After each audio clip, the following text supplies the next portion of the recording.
It's Street Fighter time! Hello and welcome to another figure review. Today we're gonna have a look at the SH Figuarts Street Fighter 5 number 10. It's Vega. And I don't really know why it has a Street Fighter 5 tag. It could be any Vega. I mean, he hasn't... Has he changed much? I don't remember. Anyway, we got ourselves a Vega, and I've been trying to complete the SH Figuarts Street Fighter line. I'm actually surprised. They've been rolling out a little bit. We've seen Bison, and recently, actually at New York Comic Con just this weekend, Sagat was announced. So they're rolling on with Street Fighter 5, and I'm okay with it because more Street Fighter means more fun. So this is definitely the classic costume. I just remembered in SF5 he has the shirt on, which I don't know why they plaster SF5 all over the box, and this is clearly more SF2. It's still a classic costume, so it's still fair. It's just kind of find it weird how they're switching around between 5 and 2 and whatnot. But anyway, he stands at 17 centimeters to the top of his head, so he definitely has some size over the previous releases. 6.6, a little over 6.6 inches tall. Have some size comparisons right now. Size-wise, I am okay with it. He's standing next to Ken. They are almost straight. You have the legs a little bit spread out, and he's a head taller than Ken, as he should be.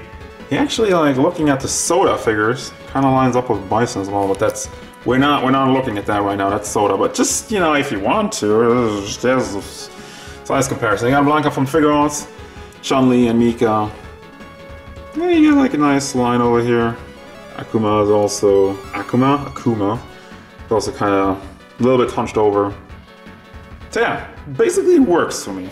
But I want to look at the figure aesthetically for a second, because there's a couple of things that you might realize right off the bat. His hands and feet are pretty big, especially compared to his small hand. Well, the head is not that small, but still kind of gigantic feet and hands, which is accurate to the game, which has been the style of Street Fighter, which they've been going with since 4 and going over into 5.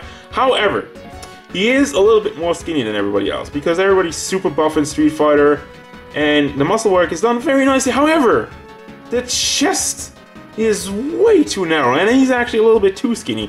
So to prove it, here's a picture of Vega in SF5, and as you can tell, chest area and the torso are a little bit wider than what we got on this figure. As such, it looks kind of weird. He looks super small. Face sculpt, got the mask on right now.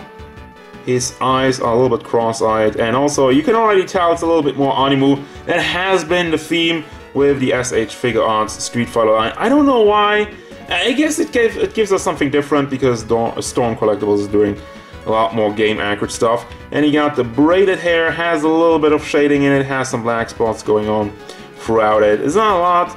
It is kind of random, but it is okay. Now for the muscle work, there's also some shading in there, I feel like. Also, or is it the light radiating off? It's one of these things. No, it's definitely a little bit darker in the crevices, in the abs and whatnot. But that's appreciated. Makes the figure look a lot better. What is not appreciated are his tattoos. The snake tattoo that goes all over his body. Do you realize something? It looks like a 5-year-old drew it on with Sharpies. Why the hell is it not more see-through? Why is the line around it so dark? I would have been okay with the light purple, but then the dark purple is just like, the lines are, oh god. No. This kind of ruins it for me. Also, it seems to have a different color from the top, from the chest area to the abs. Look at that. Look at that. It's kind of more pink over there. Oh, God. Guys, please. So, the good part, the gold, it looks very nice, very shiny, nicely molded, metallic, super radiating. Have the claws, those also look very clean. Are a little bit more soft plastic. Will break off though, I wouldn't force it too much, but you have a little bit of leeway with it. Have a little bit of paint bleeding. Well, not really paint bleeding. They clearly missed the mark with the gold over here and went over on the claws. Unfortunate. Then we go down, the belt is completely floaty, has no shading, and that's one of the things. I always appreciate the shading on the muscle work, and I feel like if you're doing shading, you should do it on the muscle work, because there it stands out a lot more, it brings the muscles out a lot more, and I appreciate that. However, then you go down to the figure, and there's like zero shading on the belt. And it just, then again, in contrast, it makes it look weird. But I'm gonna stick to my previous comment. I appreciate the shading in the muscle work. So there you go. Belt is completely floaty. You can bring that around. Well, bring that around. I mean, if you could heat it up, if you would heat it up, I guess you can bring it a lot more. But it's more there to not hinder your articulation. Then paint job on the pants. Quality control issues. The yellow already looks a little bit wonky. It seems like it doesn't cover up the blue so much. Yeah, on this side, it looks fairly clean. Well, there's a tiny bit of bleeding, but not really an issue. But unfortunately, on the other side, we're not that lucky. This line, okay, I guess, but then this line is just like, are you seeing this? Yes. Yeah, and obviously it's broken up by the ball joint in his knees, but you can't really do much against that. You could paint it, but the paint would flake off with time anyway, so not blaming them for that. And you go down to his white socks and his brown shoes. Simple stuff. It looks good. This articulation is really special. Starting off with the head, it moves forward and it moves to the back quite nicely. Does rotate all the way around and does tilt side to side. I think it's like the double ball where you can kind of push it. You can see that. I think it's a ball joint in the head and another hinge in the neck area. And then you have the hinges in the hair.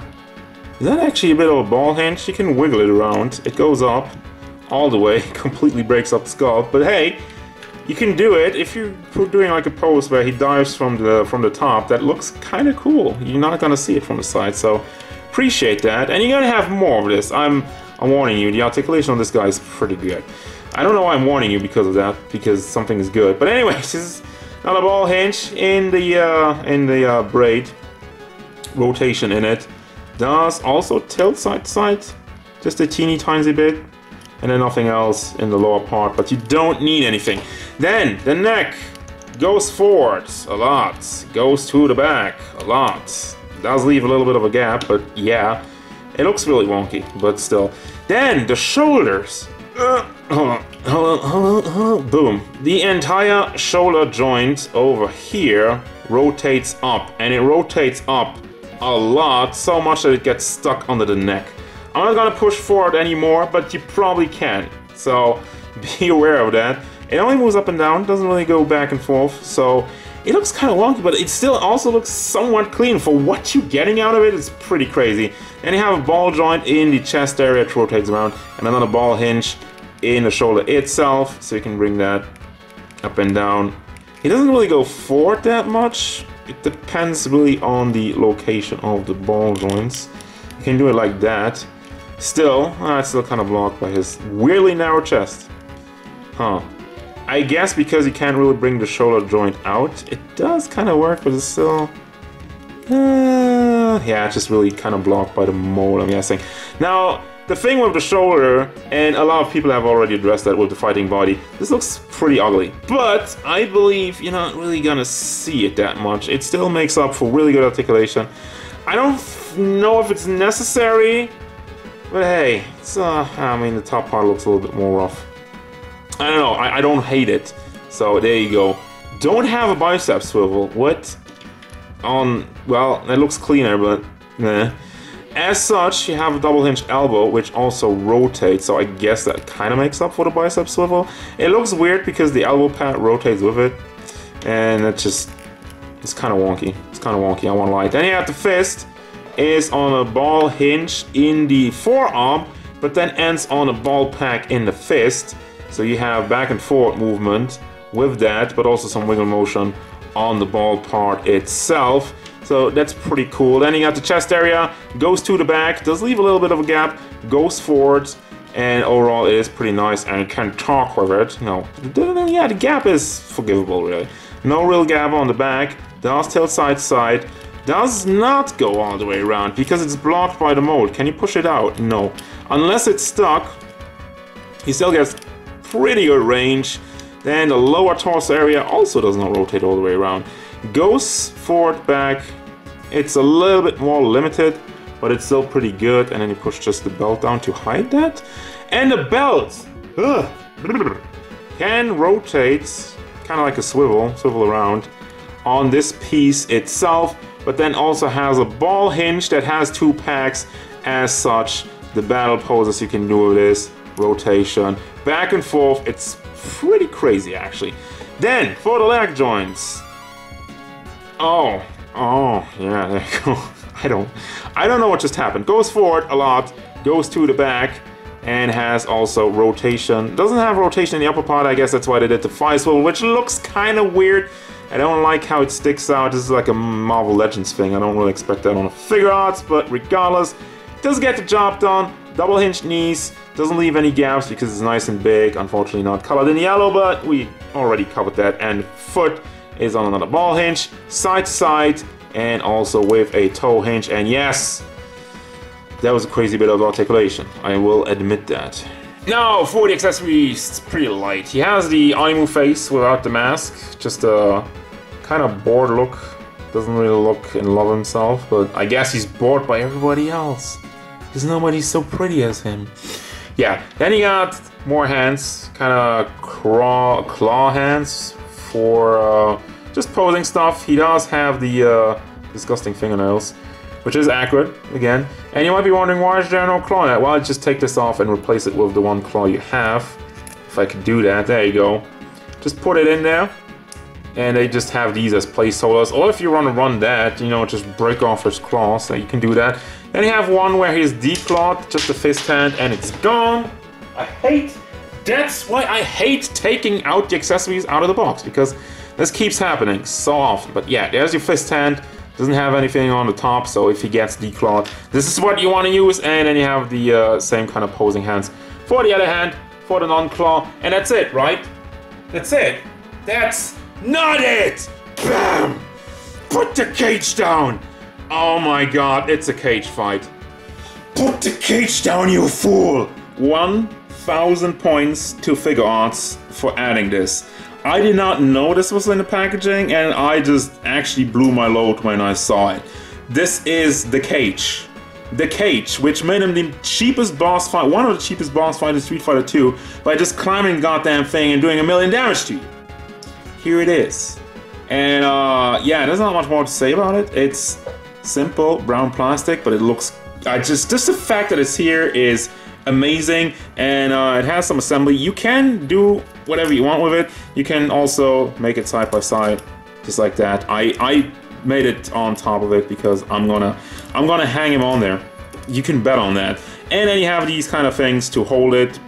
But you don't need to do that. You can take that out. But it's on one side, you have just to hold it. On the other side, it also has peg holes for your Tamashii Nations base, which is not included in this packaging, which I'm not going to complain about because I got this and I love this. What I don't love is the background of a Street Fighter 5 stage.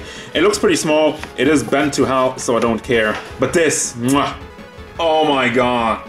Does that not look badass? I mean, you got a full-fledged diorama with that. Yes, you gotta get your own arm with it, which also you can peg in on the sides there. You have peg holes for.